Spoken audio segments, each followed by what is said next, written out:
write your experience. Write, take a lot of notes in life and write about, your life and characters and people, and understand it's a journey, and write journeys for people. I was raised by a single father, an aluminum siding salesman who was a very out of the box character. And when I was 10 years old, my father came to me and said, well, you're 10 years old, double digits, big deal. What do you want me to get you? I'll get you something really special for this birthday. So I said the Three Stooges, and he got them for me. He hired them to perform at my 10th birthday party. I threw a party for me in a nightclub in the afternoon on a Saturday. And in the middle of it, of the show, Mo says to the audience, well, we're here to celebrate Marc's birthday. Where's Marc? I raise my hand. And he says, Marc, come on up on the stage with us. So, yeah, okay, sure. So I run up on the stage.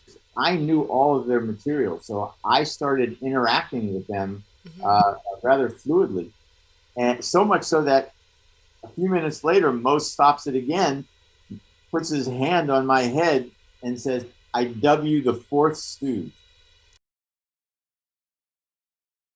Here I am at age 10, standing on a stage with a microphone in my hand, surrounded by the Three Stooges, hearing all of that and laughter. And I get this buzz. That was probably the day that I said, yeah, I'm going, this is where I'm going. There were several girls from my high school graduating class who a scant 3 years earlier wouldn't give me the time of day were now offering me a whole lot more than the time of day.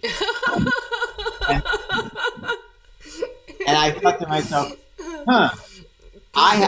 okay, this is a good career decision. So I thought to myself, it was like an epiphany. I said, shit, I can do that. I was just thinking that. I know. I could tell girls. I want to do that. Yeah, I could tell girls I'm a writer. I'm an actor. I could act like a writer. So I went out and I bought a bunch of books on screenwriting and, learning about it, buzzwords like plot and narrative and act one, act two, act three, rising action, the inciting incident. I learned all these words, and I would go around to parties, and after a few times, I had this rap down, and bing bangity boom, it's perfect, and it's working. It's just work. And I feel a tap on my shoulder, and I turn around, and it's Lee, the guy who owns the company, the director. He's a guy. He's a very famous commercial director, and he said, "Hey, listen, I overheard what you said. I have an agent at William Morris in Los Angeles. I really want to read that script, and I'll get it out to him. Maybe we can do some business together." I took him aside and I said, Lee, we're friends, and I want to work for you, so I'm going to tell you the truth. I'm totally full of shit. He said, if you can get women to take their clothes off by things you're saying, you're using that ability for the wrong purpose. At his request, I wrote the script that I was bullshitting about. I get a call from him one day saying, hey, you want to move to LA? And I said, what are you talking about? He said, we just sold your script.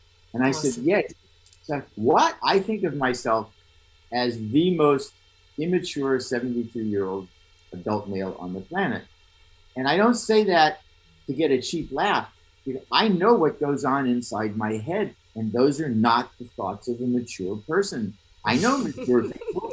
I know what they're like. I mean, my body got older, sure, but my wife all the time will look at me and just say, "You're a grown man. How can you do stuff like that?" Yeah.